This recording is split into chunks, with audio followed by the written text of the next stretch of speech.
Now, I know that not all of you are going to agree. Some of you probably think that video games, maybe at best are kind of a neutral waste of time.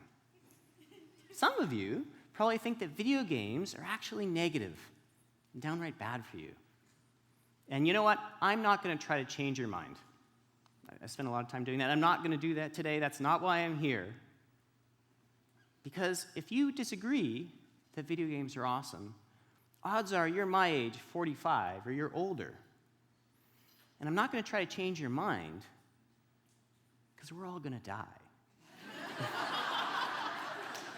And it's not going to matter what we thought. So let's talk about high school students. Let's talk about kids and what they think about video games. So I had a chance to be on an industry panel talking to a room, about 400 high school students from all over our district, talking about what it's like to work in the games industry. And it was electric in that room. The kids were so excited to be there. And they weren't just excited because here were adults looking at them and saying, it's great to work in the games industry. They were excited because it was adults looking at them and saying, do you know that thing that you love? That thing that you spend all that time on, that you talk with your friends about, that you think about, that you read about? That's not a waste of your time. And what I saw reflected back in the eyes of those kids was recognition and acknowledgement that we saw the world the same way, that we both saw that games were a good use of their time. So at that panel, we announced this program that the local game studios have come together to do, which is to place kids into game studios for a work experience project for a week. We placed 20 last year. We'll do 60 this school year and more as we ramp up the program. And obviously, the students were really excited to be part of it. School District 61 came back and said that they'd never had a work experience program that the students were more excited to be part of. And it's really interesting thinking about kids coming into a game studio. Often when kids do a work experience program, and some of you might have had this experience, a lot of times you go into that, and you're very excited about the business that you're going into, but what you end up doing is actually stocking shelves. A kid graduating from high school today will have played over 10,000 hours of video games. And we know from Malcolm Gladwell's work that that makes them an expert on games. So they come into the studio on day one, and they're already an expert. And they can provide great value to those studios. Now some of you might think, this is kind of like a pipe dream or something, like working in the games industry, like who's going to do that? Realistically, you're setting these kids up. Well, what I would offer to you is that the revenues for the game industry outstrip Hollywood box office revenues. And if you're fortunate to live in Canada, we employ more people in the games industry on a per capita basis than any other nation on the planet. We have over 5,000 people working in the games industry just in BC and a thriving games community here in Victoria. These are good-paying jobs that you can get right here in Canada. Okay, so I'm talking about high school students, work experience programs, students who want to do this, and I bet that everyone in the audience has a pretty clear picture of who I'm talking about. And if I asked you, you'd say to me, a gamer, a typical gamer, right? Media's told me a lot, about what a typical gamer is. And if we said, what is that? You'd say, well, male. You would say to me probably, maybe a little bit of a loner, socially awkward, maybe a little overweight, maybe don't get outside enough, playing too much video games in their parents' basement. That is the typical media stereotype of gamers. Is it true? Half of all people who play video games are women. Adult women outnumber teenage boys playing video games.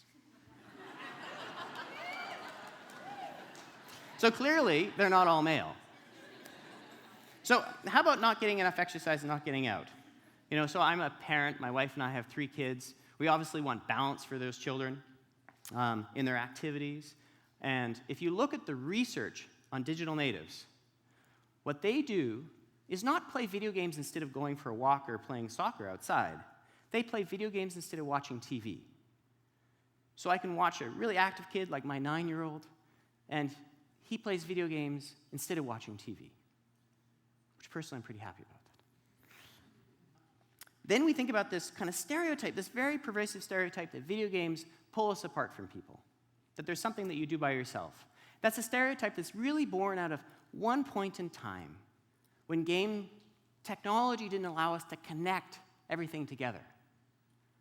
But as technology's evolved and we've been able to connect game systems together, video games have become like every other type of game, like sports and cards and board games. They're things that we dominantly do with other people to connect with other people. They're not things that isolate us. They're actually things that bring us together. My wife and I, we play a lot of video games. We play a lot of other games. We do it with our kids. And when in my family, I can watch my 12-year-old daughter, my wife and my mother-in-law play World of Warcraft together. I can watch 3 generations of women all connecting in a virtual space and maintaining that connection while my mother-in-law returns to Ottawa and the rest of us live here in Victoria. So hopefully by now you're starting to see that the stereotype about video games and gamers is just not true. There are over 1.7 billion people who actively play video games on the planet now. They're boys and girls and men and women. Everyone's playing games, and particularly as mobile technology is becoming more and more ubiquitous, it is carrying with it the #1 genre of downloaded apps, which is all games. So everyone's playing games. Lots of people are doing it. Now, that doesn't mean it's not a waste of time, just because we're all doing it. Now, of course, I don't think it's a waste of time. There's lots of research on like the educational value of video games, but what I want to kind of highlight is really 3 things about why I think video games are awesome. The first off, that I touched on already, is that video games can ignite a passion that can lead to a wonderful career. Obviously, you need to do more than just play video games in order to work in the games industry, but every single person that I know started with a passion for video games that led them on a journey towards working in the games industry. Secondly, unlike that stereotype of games pulling us apart in something that's a loner activity, video games bring us together and connect. And my wife and I, as our kids turn into teenagers, we can maintain our connection with our kids and our kids' friends by playing lots and lots of different games with them.